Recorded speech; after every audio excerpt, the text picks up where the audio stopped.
What's up, y'all? It's Mr. 6'8" coming back at you with a new video. Look, I'm not even about to be before y'all before long because I gotta sit here and be somewhere in a couple of hours. So look, go ahead, let's come get into it right now. Did y'all catch the T.S. Madison experience? Okay, Hollywood comes calling. And I got a lot to say. Look, let me go ahead and give a disclaimer now. If you got tissue paper feelings in the words of Craig, go ahead and sit here and leave this live because some of the things I'm about to sit here and say, y'all not gonna like. But nonetheless, roll the beautiful bean footage. It's time to do a review.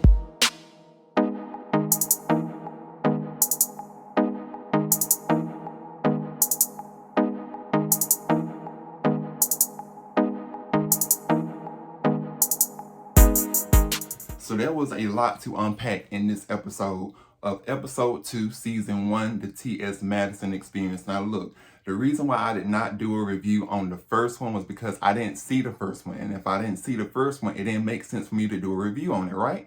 Okay, now that we got that out the way, cool. Let's just get into the meat and potatoes of the whole situation. Now this episode, look, I will say this. Let me start off with something positive before I get to the negative.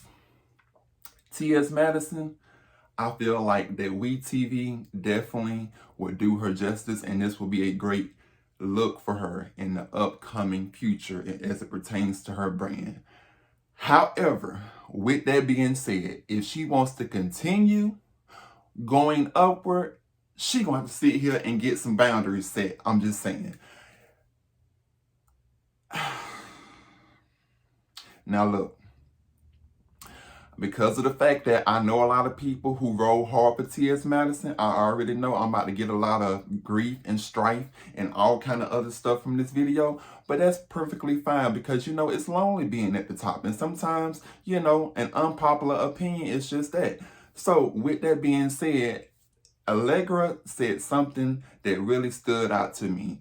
T.S. Madison treats everyone like family. And for that, is where the problem lies at. My mama, I'm just saying, I've always seen here and learned that when it comes to doing business with family, the stuff always gets messy. Always. I mean, what else do you sit here and expect? Every time it comes to family and money, it never works out right. Whether it's family and money or family and trying to do business, it just don't go together, okay? It's like trying to sit here and mix peanut butter and oil or water or vinegar. Whatever the case, it's like trying to mix all of those ingredients. You get the gist of it. I'm just saying, it never goes out right. And the problem that I had with this whole situation is the fact that a lot of ownership as far as taking accountability was not done, period. Hold that thought for a second. I want y'all to marinate on that. All right, did y'all marinate on it? Good. So let me go ahead and sit here and get to the meat and potatoes of what I want to sit here and make and draw a point at. The problem that I have with Madison is the fact that even though Madison, I feel like that she is definitely a personality to be reckoned with. She's a force to be reckoned with. But Madison sometimes has tissue paper feelings. And with that being said, I do feel like that Madison a lot of times, if you want to sit here and agitate her, just talk about money, finances, and talk about when it comes to conducting how she do things. Period. I'm just saying. And it's evident in this, episode that y'all saw that clearly Madison likes things done her way. Okay? And it's not just me. Okay? It ain't just me sitting here making up stuff in my head of what I see. A lot of other people see it. I'll be reading the comments. Okay? And a lot of other people see it too. So it ain't just me. So don't come see here all in my DMs and comments talking about I'm just a hater. No, I'm not a hater. I've been rocking with Madison for a long time. I have been watching Madison for a really long time. Okay? And that's the reason why I can speak on it from a perspective of what I have observed. Okay? Because we as the people can only give a comment on what you put out and show to us. Okay? Right? Exactly. So with that being said, I have witnessed on several occasions. And the reason why I'm speaking about this is because of the fact that, it was brought up that, in the episode, Oliver did not get paid and all of this stuff, blase. And then there was a whole thing of Madison, discussing about her team not being around because of, the whole Kovanisha thing and all of that stuff that happened. And so when she brought the team back together and they had to sit down in her living room, there was a discussion to be had about trying to get everybody back on one accord. But Oliver was not here for it. Okay? And I think at this particular point, and maybe, like I said, maybe I'm wrong, maybe, but I'm just an outsider looking in. I can only give from what I observe. But from what I observed in the after show that they do once the episode airs on the YouTube pages of T.S. Madison, Craig, the writer Stewart, it did seem like that Oliver is definitely in his feelings, and it's definitely a touchy subject due to the fact that Oliver has not received, at the time, payment for his services, okay? And we all know, if you have watched T.S. and you follow her, some of the stuff that Oliver was saying in the after show after the episode aired on YouTube was true. We have seen Oliver with T.S. Madison day in and day out 24/7, okay? And from a perspective of a person that I would look at as family, I would too feel some kind of way if I'm doing all of this stuff, putting in my hard work, dedication, and services, only to sit here and be told that people ain't got my money, okay? Because at the end of the day, when it comes time for them bills to sit here and do, them bill collectors ain't trying to hear all of them excuses that you got going on as to why you ain't got their money. So I can understand Oliver's frustration, and I'm quite sure in this episode, as they were sitting down in the living room, having a conversation about getting back together, I can understand Oliver was probably already feeling some kind of way. And then with T.S. Madison, kind of over talking him and them kind of going back and forth at it, tit for tat. It was just a lot going on. And Oliver was like, you know what? I ain't here for this. I ain't got time for it. Okay? If you want to talk to me like an adult, you can treat me like an adult and talk to me like an adult. But otherwise, I'm out. And I understood it. Okay? I did. I understood it fully. However, it all goes back once again to saying, when it comes to family, you have to learn how to set boundaries, okay? So, here's the thing. I just wish that T.S. Madison, because, all I saw tonight, especially when I got a chance to see the after show, it made a lot of sense to me that it seems like the accountability of nobody wants to sit here and take accountability for why there are technical issues with her show as it pertains to Maddie in the Morning or the Queen Supreme Court. For one thing, you got Mo that works like the whole entire technical side of it, okay, as it, pertains to making sure everything is running smoothly as the show is going. And then you got Craig, who's the showrunner, okay, which basically his job is to keep the show moving along, making sure that the show flows seamless. And then you got Oliver, who is like this social media guru who just, knows how to market, knows how to brand. He knows how to, put all of the, content and stuff and everything as it pertains to the, Madison and, everything that she does. He knows how to take that and put it all into one big package. So they all work hand in hand. One cannot function without the other. And I feel like that the best way to solve these problems that they're having as far as the technical issue side of it is the fact that they all need to have a meeting before consulting with Madison first. They need to all have a meeting first. And the reason why I say this is because I do recall Craig saying that he does not even come until it's time for him to actually have to do his job as a showrunner at Madison's house, because he doesn't want to be there for hair and makeup. But see, Craig, this is where you're wrong at. If you was a good worker, and I understand you got other stuff going on, but you can't sit here and tell me that you ain't got at least about 30 minutes to sit here and spare to get there a little bit earlier to consult with Mo, okay? And y'all all three need to have a meeting the night before to figure out, okay, what it is that needs to happen. Y'all need to go over the show. Y'all need to discuss things like an adult. Y'all need to work together effectively as a team. Y'all didn't sit here and take no classes where they made y'all sit here and do school projects back in the day. I mean, like, girl, come on. It's not that hard. Y'all all need to work together effectively as a team the night before or 2 days before, however long, whatever the case is, to get all of this stuff in kinks worked out so that when it comes to the day of, ain't nobody got no issues with nothing, and Madison ain't gotta sit here and keep going in and going off on everybody and anybody, okay? And it would just cut out all of that. Instead of saying that, oh, well, it was Mo's job, to do this, but Craig's job was to sit here and do this, but really Oliver wasn't. No, that's not taking accountability. I don't care who it is, okay? When things happen, as far as failure, when it comes to putting on a show like that, it's not just a person, oh, it's this person's fault. It relies on everybody because it takes a whole village to raise a child, right? And it takes a whole village to run a show. It takes a team to sit here and keep stuff moving. You all function as a team. Look at it as like the body. T.S. Madison is the actual core. Okay, and then you got the branches where Craig is the arm, Oliver is the arm, okay, Mo is the legs. I mean, everything all works together on one accord, right? So if one person fails, it's not just a thing of, oh, it's Mo's fault, it's Craig's fault. It lies on everyone's fault. And then also, if you don't have a good leader, leading the tribe, showing by example, which T.S. Madison, I will sit here and say that even though she's a boss in her own, but sometimes her leadership skills do fall a little short at times because of the fact that, she is not willing to just listen sometimes and just, instead of always having to, be the person to sit here and overtalk and, clapping thighs and all of that stuff and spitting, like, I'm just saying. It takes a team to work effectively together.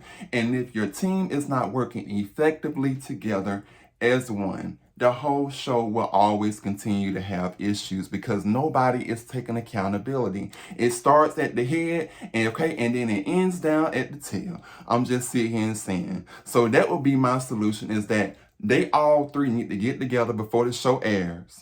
Okay?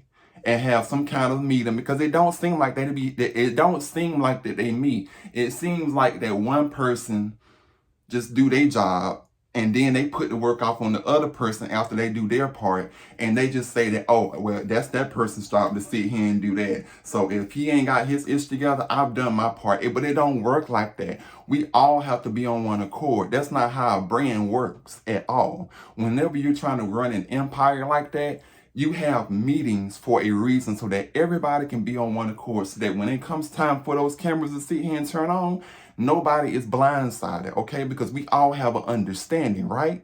That's how it's supposed to go. But it don't seem like that none of that is happening. Nonetheless, all I'm saying is that it just irked me. And watching the after show, it irked me even more. Watching the after show on Craig Stewart's YouTube page of, what actually really happened and transpired during that time. And the reason why Oliver was so agitated, because everybody was over talking everybody, okay? My anxiety levels was at an all-time high, and I was like, girl, I can't do it. I gotta fast forward. Now, with that being said, I want to read out a comment here to you, because I want y'all to sit here and think that it's just me, hating, because, a lot of people out there swear that I be, kissing at, and all of that other stuff when it comes to other people other than Madison. I really don't. I just sit here and keep it real, and I don't sugarcoat stuff, and I'm not that kind of person to sit there and always commend folks even when they do wrong. That ain't how I roll. I'm a real person, okay?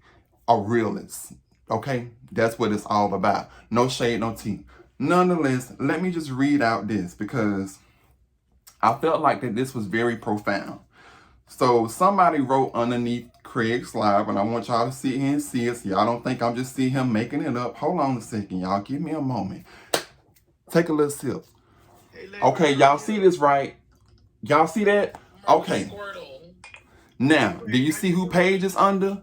Boom, you see Craig the Writer Stewart, so you don't think I'm making it up, right? Okay, now if you go underneath Craig the Writer Stewart page, I want you to sit here and just, a couple of things just to take note of. Somebody said something very profound, just catch it.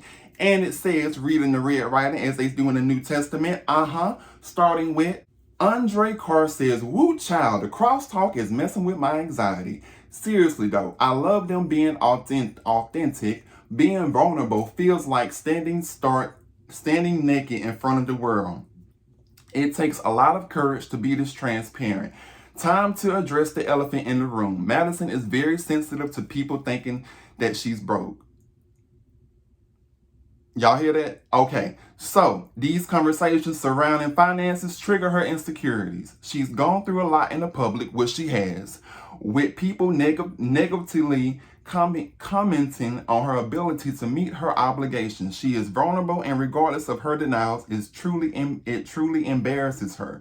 She has had so much betrayal and heartbreak in her past that all this is hard for her. Just love on her. And I could not agree more. And it irks me that a person of Madison's caliber, who is already talented, and this is one of the things that I did enjoy when the Lady Markey came on and Allegra and Madison was sitting there.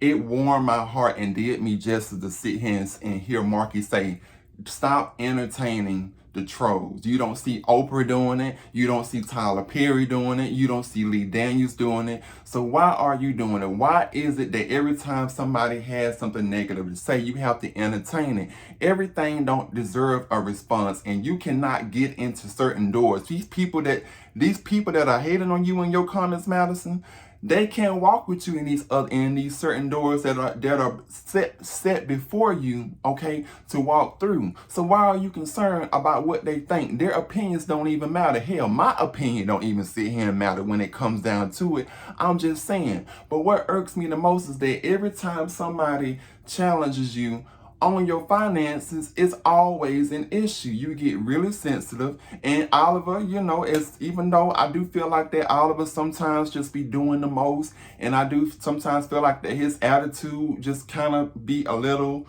bit too much. But I do agree with him that you do sometimes come off passive aggressive when it comes to always having to let us know that you're not broke.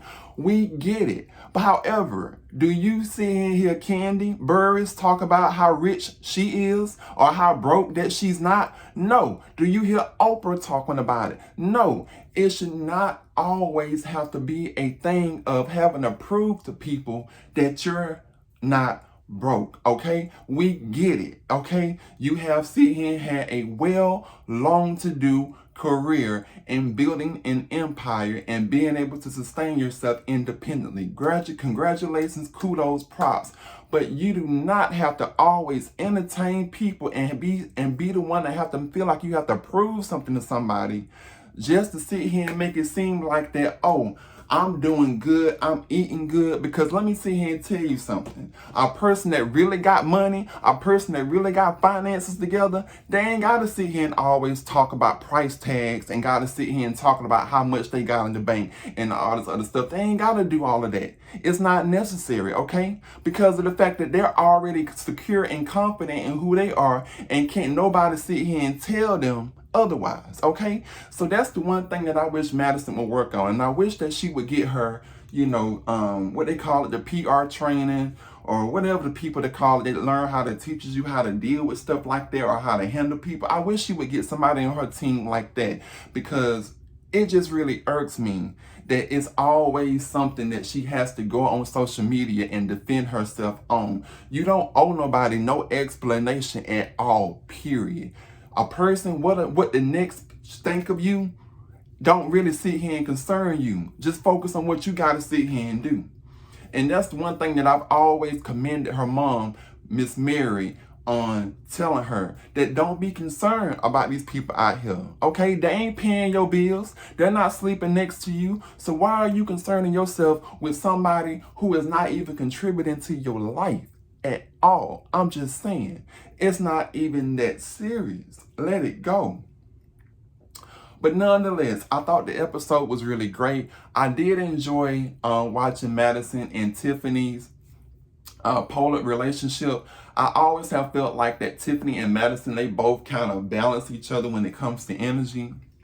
And you can see it every time that they're on camera, that they're like two good girlfriends. It's not like forced energy, but you can really see that it's like, two good girlfriends that, are just catching up and stuff. And I always like that. And I hope that, Tiffany is more I hope they show more of Tiffany as the, season go on. Now, the other thing I wanted to address was Chi-Chi.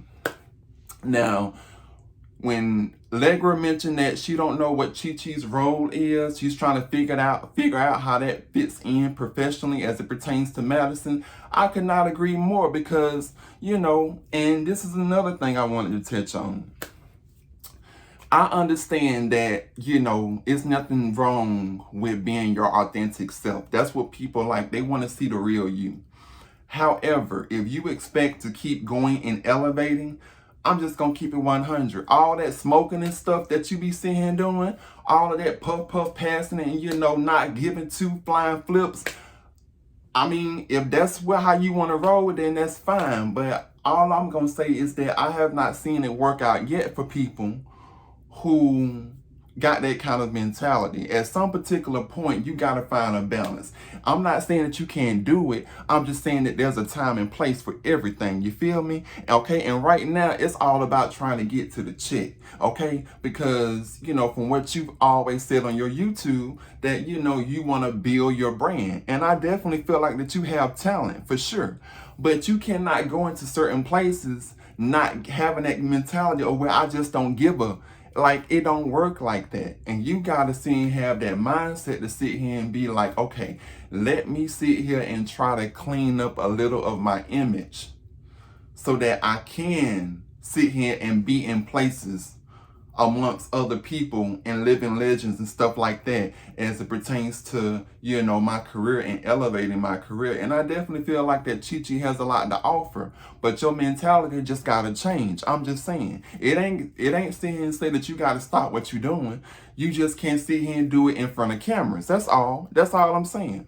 Okay, even with me, I've done things, okay, on camera, and I've had people to sit here and tell me, I love you as a person, but some of those things you're doing on camera, you need to sit here and rethink about that because it's going to come back to haunt you one day, maybe. And if you ever blow up big and get, a little bit, stardom, you don't want to have to sit here and deal with the repercussion of somebody trying to bring up your past, throwing it in your face. And that's all I'm saying. Nonetheless, though, I thought it was a great episode. I did enjoy Miss Mary and T.S. Madison's conversation on the back porch of T.S. Madison's home as it pertains to, just talking about the whole situation with Miss Mary testing false positive and things, and how she just was so scared at the time and not knowing how things were going to pan out and having to go back home for 2 weeks in quarantine. And one thing I can always respect is that no matter what T.S. Madison has done as far as in her past, present, whatever, Miss Mary has always been non-judgmental of her child. And I like the fact that in the last episode that she had a son, but she gained a daughter, as a result of all of the stuff that T.S. Madison has been through. And I commend that because you don't see a lot of parents standing behind their kids the way Miss Mary stands behind T.S. Madison. You don't see that anywhere. And that's just real authenticity at its finest. That's what you call real love, unconditional love at that. So, my hope for the next upcoming episodes is that I hope, for one, that I see Madison, kind of taking Marky's advice as it pertains to cleaning up her image just a little bit, but not really, still staying all true to herself. And I understood what Marky was saying when it came to you got to put out more other creative content because this is your niche, this is your forte, this is what you're good at. I understood what Marky was saying, and that sometimes being raunchy ain't always the way to go. I understand that as well. Like I said, sometimes it's not about you seeing him faking the funk. It's just about you seeing him being smart and playing the game strategically, okay? And that's what Marky was trying to tell Madison. Play the game strategically, and then that way, when you get to a certain point of stardom where it don't really matter what a person sit here and got to say or think, then, what you sit here and choose to do as far as your career, that's on you. But as far as right now, you're in the beginning stages of building your career, and you're in the beginning stages of actually getting to a point of that, next level. You want to make sure that brands see you as somebody that they can market you well, and you can, cross over into different things and other areas of work. You want to make yourself as marketable as possible, and as being able to have your brand being able to use across a multitude of platforms. Okay, not just WeTV, but a multitude of platforms. So I hope to see in these next upcoming episodes of growth. As far as Craig, now, even though Craig sometimes does come off a little pretentious, I still do think that Craig is a great asset to the show. I like the whole, I yell and fix my life vibes that he gives. Okay, and I do rocks with Craig. I watch him a lot on YouTube. So, I just hope to see that, this whole situation that they got going on now, I hope that they can put it behind them, get it resolved, moved on, and hopefully the team can get back together. I hope that Oliver and Maddie can work on their relationship as it pertains to trying to get a better understanding. But I do feel like their boundaries have to be set. If you plan on working with family, then you gotta have something in writing. I'm just gonna be honest. All that stuff Craig was talking about on the after show about not having a contract in writing, I don't care. I don't care. Contracts are everything. You must have a contract. You must have a contract at all times in writing, family or no family, because it will squash all of that other stuff that y'all got going on. All that other stuff that y'all got going on, it won't be no misunderstanding, because whatever is on paper, put it on paper. That's what's going to sit here and really count the most at the end of the day. But nonetheless, leave in the comments what y'all think. Did y'all like the show? I enjoyed it. Until next time, we'll see what episode 3 gives. I'll be back. Y'all take care, my fun sizers. Peace.